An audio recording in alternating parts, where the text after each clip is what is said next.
여기 어두운 방으로 들어오시면요. 이제 이 공간이 이제 2부에 해당하는 디자이너 조직 프로세스에 해당하는 공간인데요. 지금 바로 이제 들어오시자마자 이제 말씀드렸던 선우 작가님의 작업들이 놓여 있습니다. 지금 선우 작가님 옆에 계신데요. 이쪽으로. 네. 그 선우 작가님께서 하신 작업들이 여기에 지금 꽤 많은데 지금 보시는 모듈라이즈드 1988, 모듈라이즈드, 그다음에 소스크롤, 그다음에 모듈주, 저쪽에는 캐릭터라이즈드까지 다양하게 있습니다. 간단하게 그 전체적인 작업에 대해서 선우 작가님 설명해 주시고 또 제가 이어서 말씀드리도록 하겠습니다. 안녕하세요.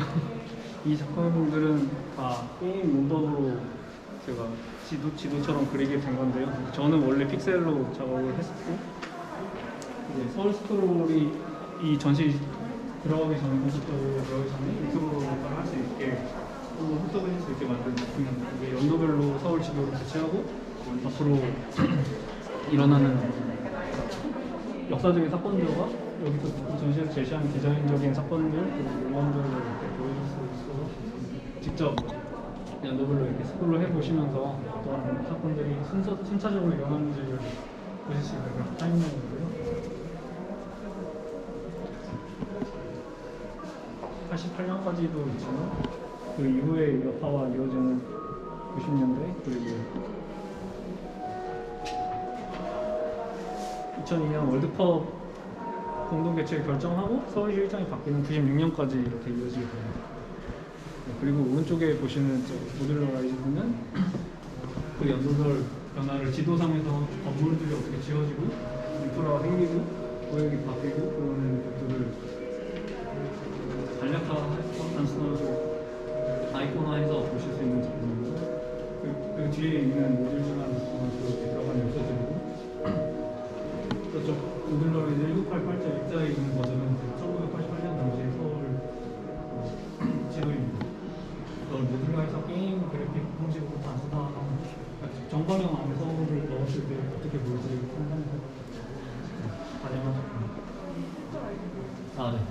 그리고 저 기둥 너머에 보이시는 캐릭터 라이브는 이쪽으로 이동해서 네.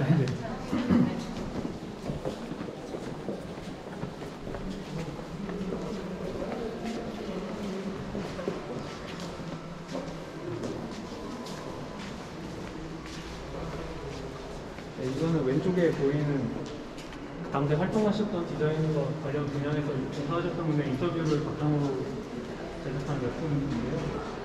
5개의 모니터 중에서 옆에 2개씩은 개인의 인터뷰들이 돼 있고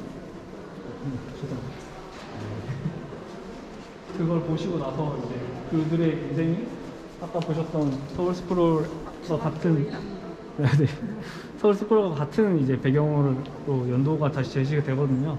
그 안에서 이제 그분들이 어떻게 살았고 어디서 근무를 하셨고 그 인생들이 어떻게 교차되는지 그냥 지도가 아니라 타임라인 형식의 지도로 살펴보실 수 있게 그러니까 디자인 사건과 개인사들이 어떻게 얽히는지 보실 수 있게 준비한 작품입니다.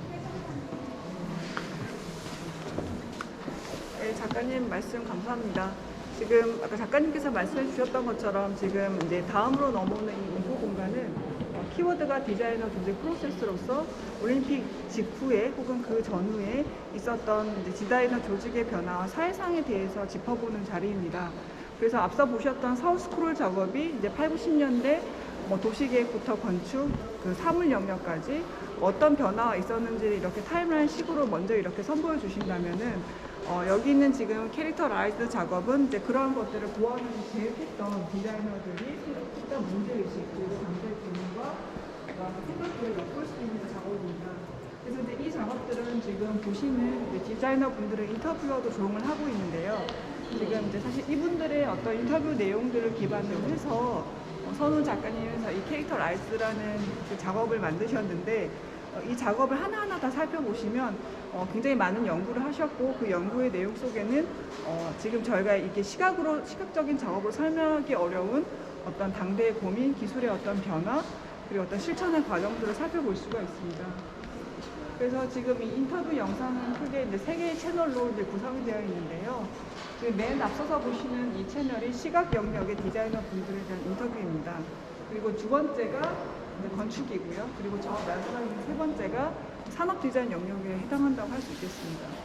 그래서 이제 시각 영역은 지금 보시는 분이 이제 박영상 선생님이시고요. 그리고 조현주 디자이너 이렇게 두 분, 그리고 이제 석금호 선생님 이렇게 세 분이 참여하시고, 이제 건축은 이제 저분이 이제 캐드 관련해서 도입을 하셨던 조찬원 소장님, 그다음에 임진우 선생님, 그리고 이제 저쪽 끝에 있는 분이 부산 자동차 디자이너, 그리고 이제 은병수 선생님, 그다음에 정국현 사장님, 이제 이런 분들을 저희가 모셨습니다. 근데 아마 조금 의아해하실 수 있는 게, 보통 이제 이 시대에 어떤 디자인을 하면 예를 들어서 뭐 안상수 디자이너처럼 이제 굉장히 대표적인 디자이너 분들을 생각하실 수가 있는데요. 근데 저희는 이제 그런 분들도 이제 물론 굉장히 중요하지만, 이번 전시에서 저희가 초대했던 이제 디자이너 분들은 어떤 조직의 관점에서 일을 수행했었던 분들에 집중을 했습니다.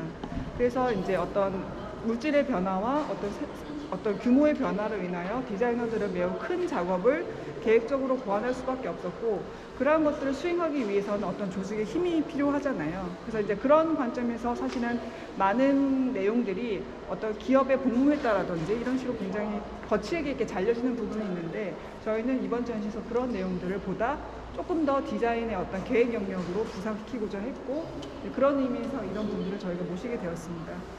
그 말씀드렸던 어떤 그 프로세스는 사실은 이제 옆에 보시는 다이어그램을 통해서 아마 확인하실 수가 있을 텐데요. 저희가 보통 그런 디자인 계획 과정에서 주로 사용하는 다이어그램 같은 것들이 이 시대에 가장 활발하게 보여지는 시각적인 산물이라고 할 수 있습니다.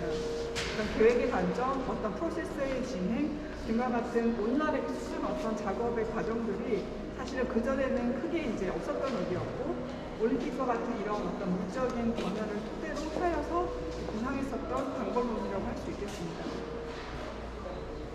그래서 이제 지금 이제 그러한 새 영역의 디자이너 분들과 기타 소장가들로부터 저희가 수집했던 그 자료들을 여기 이제 이 디자이너의 사물함이라는 공간에 이제 저희가 펼쳐 보이고 있는데요. 지금 이제 맨 처음 보시는 이 사물함은 이제 시각 영역에 해당하는 사물함인데요. 몇 가지 중요한 내용을 저희가 설명을 드리면, 지금 여기 보이는 어떤 방송 그래픽 관련된 자료들은 그 인터뷰에서도 나오는 그 조현주 디자이너의 작업입니다. 그 조현주 디자이너는 지금 현재 SBS 그래픽 부장으로 이제 계시다고 현재를 하시는데요. 흥미로운 것은 이 그래픽 영역이 당시 어떤 전산화 시스템과 맞물려서 이렇게 계속 수용되고 발전되었다는 부분을 알 수가 있고요. 그리고 쭉 옆으로 보시면 뭐 CIDI 디자인처럼 어떤 기업의 발전과 더불어서 이러한 시각적인 체계들이 굉장히 구성했다는 것을 알 수가 있습니다. 그리고 이제 뭐 되게 흥미로운 게 그 이제 사라진 김성사 로고 타입 같은 것들도 있고요. 그리고 보시는 것처럼 이런 디자인 과정의 모든 것들이 다 그 그리드 체계 안에 이렇게 녹아있다는 것을 확인하실 수가 있습니다. 그리고 참고로 저희 전시장의 어떤 디자인, 공간 디자인 또한 전체적인 그립 시스템 안에서 저희가 설계를 했었고요. 그런 내용은 또 추후에 다시 한번 말씀드리도록 하겠습니다. 다음 페이지로 보시면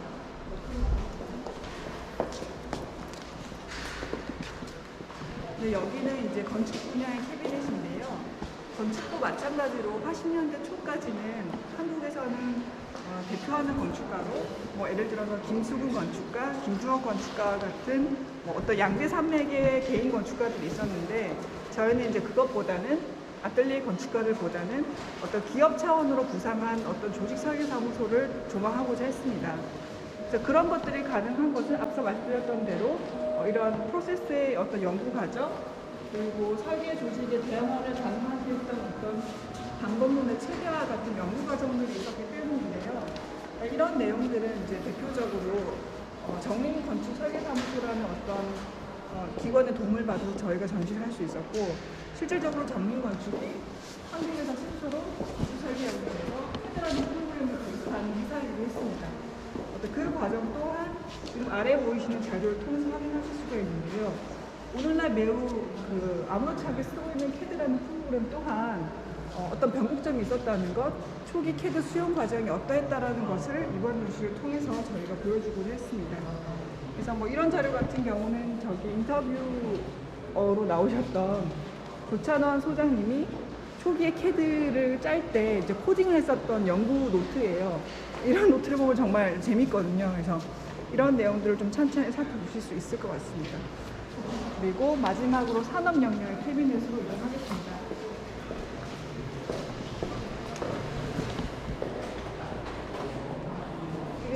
여기 있는 캐비넷은 그 당시에 어떤 디자인 오피스의 또 흥미로운 프레젠테이션 도구였던 뭐 프로젝터라든지 그리고 이제 212 디자인 김명수 선생님 그 스튜디오에서 이제 주로 작업하셨던 디자인 포트폴리오라든지 그 다음에 이제 실질적으로 디자인 자체가 단순히 손을 쓰는 일이 아니라 어떤 경영과 소통의 어떤 주력하는 하나의 어떤 방법론으로서 구상했던 어떤 삼성의 어떤 입장들이 나와 있습니다.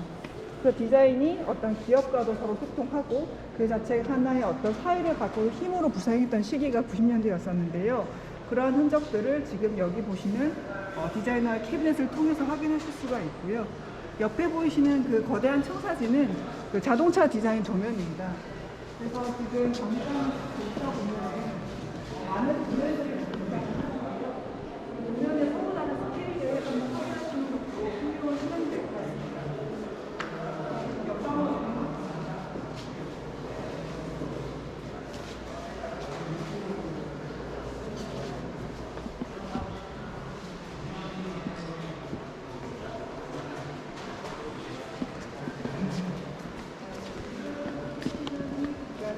저희가 디자인과 공간이면서 동시에 상부 섹션의 주거 부분과 중첩되는 영역이기도 합니다. 그래서 아까 설명드렸던 대로 이제 목동 신시가지 계획을 하나의 대상으로 삼아서 도시 계획, 건축 계획, 그 다음에 그 안에 들어갈 인테리어 계획, 환경 디자인 계획, 그리고 또한 그 안에 놓였던 어떤 디자인 사물까지 총체적으로 살펴보는 공간이라고 할 수 있겠습니다. 그래서 지금 이제 주로 여기 보시는 아카이브 자료들은 한 3년 전에 설립된 서울기록원이 수집한 자료들로 구성이 되어 있습니다.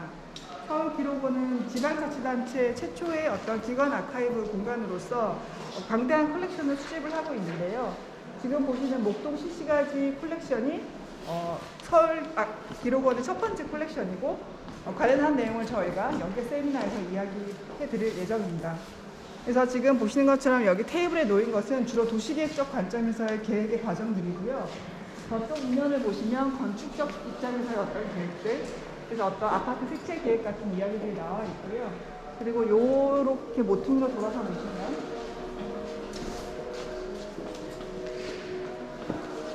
환경 디자인 영역의 자료들이 놓여 있습니다. 자료를 조금 더 이렇게 가까이서 한번 보시겠어요? 한번 보시면 이게 또 이번에 나오고 안 나올 수도 있습니다. 이게 이제 일종의 프레젠테이션 보드인 거예요. 그러니까 이게 결과물이 지금 저쪽 테이블에 놓여있던 까만 책으로 수렴이 되는데 지금 여기 보시면 책이 되거든요. 이런 책이 되는데 그 책을 만들기 전에 이제 디자이너들이 이렇게 작업을 한 겁니다. 지금은 여러분들 잘 아시는 것처럼 포토샵이라든지 일러스트레이터로 이런 걸 굉장히 가볍게 작업을 할 수 있지만 이게 다 포스터 물감으로 그리는 거예요. 그리고 이제 이런 아마 디자인 전공하신 분들 기자님도 많으실 텐데 이런 오블리크 드로잉 같은 일종의 표기 체계가 그 당대를 상징하는 하나의 시각적인 문법이기도 했었습니다. 그래서 이제 이러한 자료들을 통해서 어떤 계획의 과정, 그다음에 반복록 등을 확인하실 수가 있고요. 그리고 이제 여기 보이는 이 도면은 이제 한샘이 당시에 목동 시시가지 아파트에서 작업을 했었던 인테리어 도면인데요. 이런 청사진의 매체도 사실은 저희 전시의 굉장히 중요한 모티브입니다. 그러니까 이 부엌 안에 이제 놓였다고 저희가 상상해 볼 수 있는 옆에 있는 가전들도 한번 눈여겨봐 주시고요. 이 가전들은 삼성 이노베이션 뮤지엄에서 저희가 보여드렸고요. 그리고 이제 여기 TV 같은 것들이 지금 이제 어떻게 보면 다다익선과 맞물리면서 이야기가 이어지고 있습니다. 그러면 3부로 저희 이동을 하겠습니다. 이런 수학적 놓인 자료들도 굉장히 흥미로운 것들이 많아서 이따가 다 열어보시면 좋을 것 같습니다.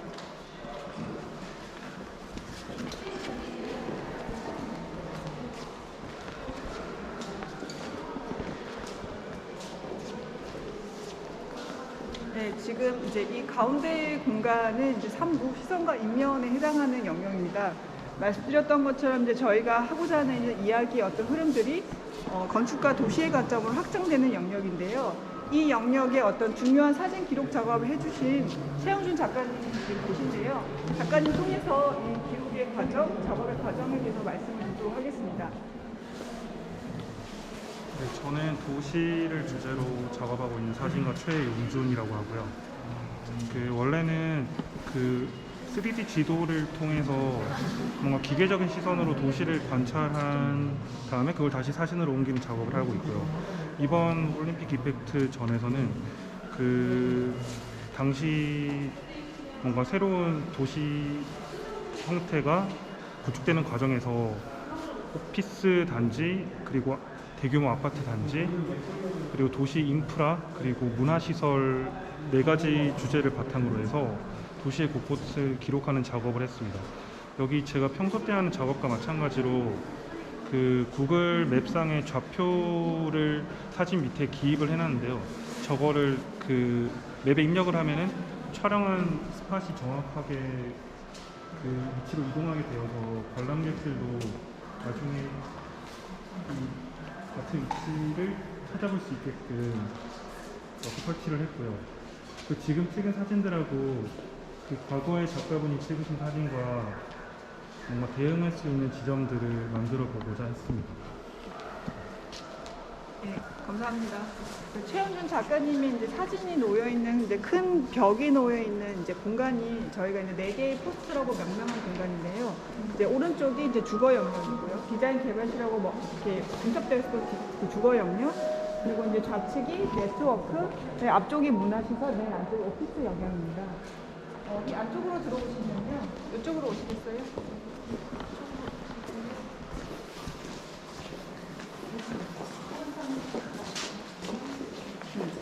아까 최영준 작가님이 이제 말씀하셨던 것처럼 이제 과거의 사진과 이것들을 어떻게 조음하느냐에 대한 이야기를 하셨는데, 지금 보시는 사진이 긴 오후의 미행이라는 구본창 작가님의 작업입니다. 특히 이제 이 가운데에 있는 이제 서울 올이라고 쓰고 있는 어떤 미연의 어떤 작업을 수행하고 있는 이 길거리 거리 디자이너라고 해야 될까요? 그분의 어떤 모습을 보시면 굉장히 그 서울이라는 그 당시 굉장히 열기가 넘쳤던 도시의 틈새와 어떤 간극을 포착을 하고 있습니다. 그래서 흥미로운 건 이제 이러한 어떤 가벽의 설정이 지금 보이시는 저희 전시장의 어떤 공간 디자인하고도 맞물려 있습니다. 그래서 이런 맥락을 저희 홀스토리 가능하고 있고요. 그래서 지금 본 이제 이러한 장면들과 이제 30년 이후에 최영준 작가의 사진이 이렇게 중첩되는 과정이 있고요. 그리고 긴 오후의 미행 시리즈뿐만 아니라 쭉 올라오시면 시선 1980 시리즈라고 해서 이건 이제 컬러 연작인데요. 1986년 구본창 작가님이 독일에서 돌아오시고 포착했던 서울의 어떤 생경한 모습들, 올림픽의 열기가 차마 포착하지 못한 어떤 미연의 공간들을 그만의 어떤 시선으로 작업을 해주고 있습니다. 가장 재미있는 사진이 이쪽으로 소개를 해드리면은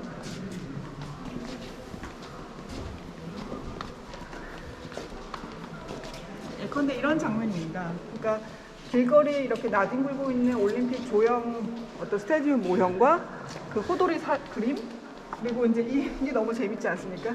이런 뭔가 이런 막 모델을 만들어서 이렇게 막 뭔가 이렇게 야릇한 풍경을 만들어내는 이제 이런 작가 특유의 시선을 저희가 주목할 수 있을 것 같고요. 그리고 실제로 이 사진에서 보이고 있는 어떤 도시의 파사드라든지 어떤 가벽들, 그리고 이제 여기 올림픽 스타디움 밑에서 한가롭게 낮잠을 자고 있는 청년, 그리고 여기부터 대공원 사진이에요. 지금 서울 대공원 사진인데 이러한 장소들이 지금 저희 전시장에 있는 내용들하고도 맞물려 있습니다. 먼저 벽을 돌아보시면 말씀드렸던 서울과학사 작가님의 3D 프린팅 모형 작업이고요. 이 여기 나온 대상들은 다 지금 전시의 4가지 포스터도 연관이 되어 있습니다. 지금 서울과학사 작가님 김종범 수다원 작가님이 계셨는데요. 본 설명 해주시고 저희가 또 듣도록 하겠습니다. 여기 5개 맞아요? 네네 맞습니다. 저희는 최종원, 김종범 2명으로 구성된 서울과학사라고 하고요. 저희는 서울에 있는 사물들을 수집해서 모형 또는 키트로 만드는 작업을 해오고 있습니다. 이번 커미션 작업에서는 이제 건축물이라든지 도시에 있는 교각 혹은 시설물들을 저희가 리서치하면서 좀 다시금 선보이면 좋을 없어졌던 건물이라든지 혹은 사라진 것들을 모아가지고 그 모형을 만들었고요. 저희는 이제 똑같이 채색을 해서 재현하는 것보다는 기본적인 형태 자체를 감상할 수 있게 하기 위해서 모노톤으로 모형을 제작을 했습니다. 첫 번째 모형에 대해서 좀 간략하게 설명을 드리면 네, 저희 작업은 3D 프린터를 이용했기 때문에 이 제품들은 그 3D 모델링을 다 해놓은 상태로 이제 출력을 진행했어요. 그래서 업체에서 출력을 해서 오면은 저희 샌딩이나 도색 작업을 진행했고요. 이 밑에 케이스 같은 경우는 이 아랫부분이 뚜껑이에요. 그래서 보관할 적에는 이 뚜껑을 다시 위로 올려서 덮으면은 그 보관용으로도 쓸 수 있게 케이스 설계를 했고요. 그다음에 지금 그 사실은 여기 뚜껑이 열려요. 그래서 안쪽 구조까지도 다 재현을 해놓은 상태입니다. 이 건물은 어떤 건물? 여기 써있는데 콘스트 디스코라는 그 여의도에 있었던 건물이고요. 88 서울 올림픽 축전으로 만들어진 건물입니다. 네. 옆에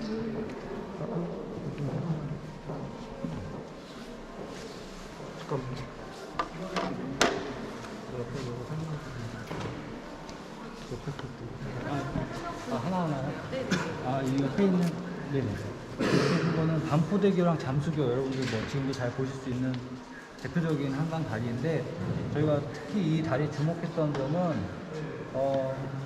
한 번에 이게 지어진 게 아니에요. 맨 처음엔 잠수교가 먼저 지어지고, 그 다음 반포대교가 지어지고, 또 재밌었던 거는 잠수교를 지을 당시에 반포대교가 지을 거를 미리 염두에 둬서 좀 기반을 만들어 놓고, 또 80년대 이제 한강 유람선이 계획되면서 잠수교 부분이 이렇게 아치형으로 변경되는, 그리고 또 최근에는 뭐 분수대라든지 이런 것들이 더 붙여져서 또 가장 저희가 이거를 모형을 만들고 싶었던 거는 보행자들이 가장 가깝게 접근할 수 있는 교각 중에 하나여가지고 여러 가지 역사적인 이야기나 어떤 배경으로 이 다리를 모형을 만들게 됐고요. 여기 있는 이것은 그 한강 무슨 한강 개발계획? 네, 한강 종합개발계획 때 이제 도면이 남아 있어서 거기에 이제 전체적으로 다 이런 마스터 플랜이 있어요. 그래서 쓰레기통은 이렇게 생긴 걸 만들고 벤치는 이렇게 생기고 이건 회전 무대라고 하는 놀이기구라든지 간이화장실, 뭐 테니스장, 심판대 같은 것들이 도면이 다 일괄적으로 남아 있어서 그 도면을 저희가 배경으로 모형을 만들었고요. 이거는 87년도에 시청 앞에서 서울시내 버스 정류장 안내판을 공모를 내요. 그래서 공모에 제출된 5가지 시안의 버스 정류장 사인인데, 재밌는 거는 지금 봐도 마치 이제 요즘에 디자인한 것 같은 것도 있고, 과거의 색감이나 형태감이 그대로 드러나는 80년대스러운 시안이 있는데, 이렇게 그 마치 하나의 시대이기도 하고 또 요즘 것 같기도 한 것들이 동시대에 시안으로 나왔다는 게 좀 재밌는 상황인 것 같고, 그만큼 이제 그 환경이나 공공적인 시설물에도 많은 노력을 기울이지 않았나 하는 생각이 들고요. 네. 이 건물은 지금 일주일 남아있는 정규빌딩인데요. 그 옆에 대표실을 보는 부분은 진짜 써있어요. 저도 자세히 보진 않겠는데 이 밖에 보면은 굉장히 그 작은 판넬, 큰 판넬이 여러 개 붙어 있어서 저는 제작할 때는 이제 현장 가서 타일 개수를 세가지고 이제 건물 사이즈를 대략 가늠해서 제작을 했었고요. 그다음에 옆에 이제 르네상스 호텔은 최근 2016 몇 년도에 출고가 됐는데 생각보다 자료가 많지 않더라고요. 이 거리뷰 정보나 옛날 도면들을 참고해서 제작을 했습니다. 특히 하나 좀 고생했던 거는 요거 뒤에 있는 이 철망 구조가 뭔지 몰라서 한참 찾다가 그 호텔 그 클럽 그 후기 사진에 봤어요. 그래서 이게 골프 연습장이더라고요. 그래서 관심이 또 제안을 했습니다. 네. 감사합니다. 감사합니다. 네, 그래서 서울박사 작가님들이 설명해 주셨던 것처럼 지금 여기 선보이는 그 5건의 모델들은 저희가 이 전시 세션에 있는 문화시설의 어떤 대표적인 작업, 그리고 환경 디자인, 그 다음에 포스트 디스코와 같은 당대 올림픽 때문에 고안됐지만 지금 사라진 파빌리온 작업들을 중심으로 만들어졌고요. 참고로 지금 여기 있는 이 건물이 장교 빌딩이라는 건물인데 을지로 2가 도심 재개발 영역에 해당하는 건물이었고 프랭땅 백화점이라고 해서 88 올림픽 공식 백화점이 있었던 건물입니다. 근데 이 건물이 지금 저쪽 뒤에 보면 또 최용준 사진작가님의 사진하고도 같이 이렇게 보실 수가 있고요. 그리고 르네상스 호텔 또한 건축가 김수근의 유작으로 김수사님이 작업인데 지금 이제 이것도 올림픽 공식 호텔로 이제 지정이 되었고 이것과 또 조응하는 작업이 저쪽에 모서리에 있는 기흥성 모델 제작사가 만든 작업으로 벽산 빌딩이라는 건물입니다. 와서 이제 보시면 지금 이제 여기 서 계시는 포스트는 그 말씀드렸던 4개의 주제 중에서 오피스에 해당하는 영역이고 시선과 인면에서 가장 중요한 부분을 차지하는 이야기를 담고 있습니다. 그래서 이제 아까 보셨던 서울과학사 작가님들의 모형과 지금 여기 놓여있는 기흥성의 모형들은 서로 이제 대비를 이루고 있는데요. 이 모형 자체는 그 완공된 시점에 맞춰서 만든 것들로 한 30년 정도 지난 모델입니다. 보시는 것처럼 굉장히 정교하게 이제 작업이 되어 있고요. 그리고 이제 아이러니한 것은 그 모형 만들기라는 일종의 작업, 그러니까 2D 도면을 치는 것과 마찬가지로 이 모형 만들기는 현재 설계 과정에서 사라진 하나의 방법론입니다. 그러니까 그러한 것들의 의미를 저희가 좀 복기를 하고 싶었습니다. 그래서 오늘날은 오히려 서울과학사 작가님이 하시는 방법처럼 그 모델을 이제 과정으로 만드는 것이 아니라 사후에 출력된 도면을 이제 3D 프린팅을 통해서 만드는 것들이 많다면 이제 사실 이러한 것들은 친 하나의 어떤 디자인 방법이라고 할 수 있겠고 그런 30년의 시차를 조형적으로도 보여주고 동시에 방법론적으로 설명하고자 했고요. 근데 이제 이 모형 작업이 또 의미가 있는 것은 이게 어디 있는 건물이냐면 아마 아실 텐데 서울역 앞에 있는 건물이에요. 근데 우리가 항상 이 건물을 이렇게 보거든요. 그 측면만. 근데 이제 이렇게 모형으로 봤을 때는 이 건물의 정면은 바로 여기에 있다는 것을 아실 수가 있고 이 건물의 정면성이 사실은 이제 김순 건축가 참고로 말씀드리면 말기의 어떤 그로게스크한 어떤 야무지적인 어떤 계획 방식을 유출할 수 있고 이러한 내용을 저쪽에 서울과학사 작가님이 만드셨던 르네상스 호텔하고도 서로 이렇게 조응을 하고 있습니다. 이게 오피스 빌딩에 이제 제가 이제 모델을 설명한다고 이쪽으로 건너뛰었는데요. 뒤편에 있는 문화시설 영역에 대한 말씀을 드리겠습니다. 지금 서 계신 우리가 지금 여기에 있는 국립현대중앙 가천관은 말씀드렸던 것처럼 전두환 정부가 그 세계적인 이벤트를 수행했을 때 부끄럽지 않게 국제적인 어떤 현대미술을 담을 수 있는 현대적인 전시관을 만들려는 과제 때문에 만들어진 공간이고 그 스토리는 아마 잘 알고 계실 거라고 생각을 합니다. 그래서 이 모형은 건축가 김태수의 당대 어떤 출품 모형이었었고요. 그리고 저게 이제 모형 사진으로 이제 기록이 됐었죠. 그런데 이제 저희가 이번에는 이 모형뿐만 아니라 가까이서 보시면 이런 그래픽 디자인 영역에서의 어떤 개발 계획을 또한 담고자 했습니다. 이 작업은 전 서울대 교수, 얼마 전에 작업하셨는데요. 민철원 교수님의 작업입니다. 민산업디자인연구소라는 작업을 하셨었고요. 아마 MMC 현재 그 로고가 만들어지기 이전에 바로 저희가 나비 로고라고 했고 현재는 BTS 로고랑 비슷하다고 그러더라고요. 그래서 이 로고가 AI입니다. 지금 보시면 이게 BI 시안이거든요.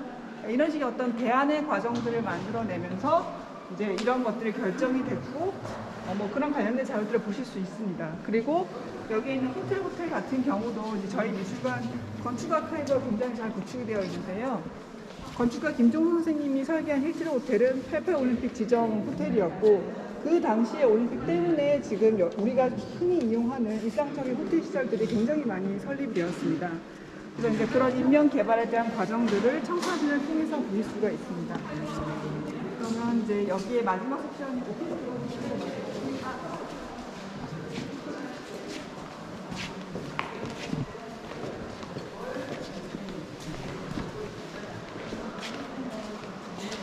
그래서 지금 보시면 이 오피스의 인명들은 이 부분의 도심 재개발 영역이라고 제가 말씀드렸는데 이제 이 영역이 당시 어떤 공영 개발로 이루어진 어떤 강북을 개조하려고 하는 영역이었었고요. 지금 이제 그런 어떤 인명의 기관들이 이런 삼성동 무료센터라든지 그런 현대적인 인면을 가능하게 했었던 건축적인 어떤 현상 공연들. 근데 이제 이러한 것들이 다 기술과 조직화된 시스템이 있었기 때문에 가능한 하나의 영역이었고요. 그러한 것들을 관련된 자료를 살펴볼 수가 있겠습니다. 4부로 넘어가시겠습니다.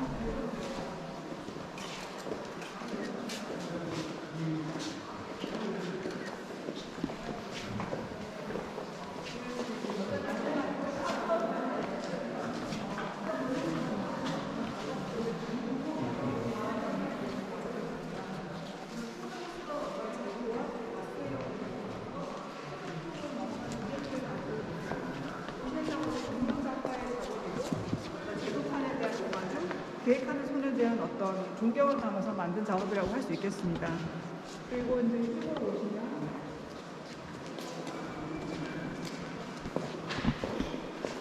다양한 계획 도구들이 지금 놓여 있는데요. 예를 들면 이런 그래픽 디자이너의 계획 도구라든지 레터링의 어떤 방법으로 그다음에 이제 그런 걸 가능했던 운영자랄까 여러 가지 어떤 작업 도구들이 있고요. 또한 이제 이때 흥미로웠던 게 이제 이러한 것들이 보완되면서 가장 연구가 많이 되었던 것이 한글 타이포그래피였었습니다. 그리고 앞서서는 이제 이쪽은 이제 건축사를 하는 부분들이 있고요. 저 앞쪽은 자동차 디자이너들의 그랬습니다. 그래서 일견 비슷해 보이지만 약간씩 차이를 가지는 어떤 고유의 어떤 몸짓을 만들어냈던 도구의 모습들을 확인하실 수가 있고요. 이 내용들은 지금 저쪽 편에 있는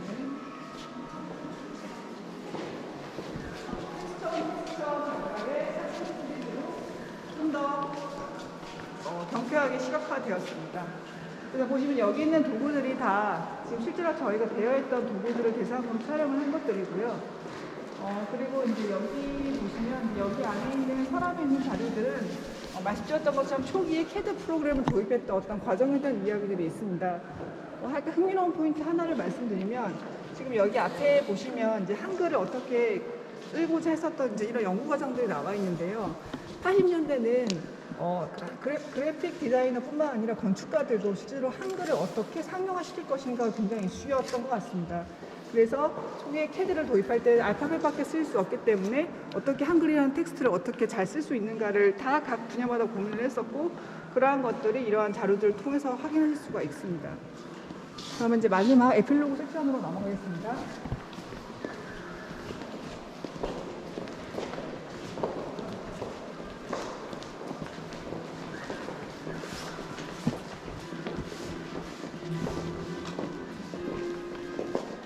여기가 지금 아까 저희가 그 간담회 때 저희가 일부 공개해드렸던 장면의 2010-1981 장면의 뒤편이라는 영상 작업이고요.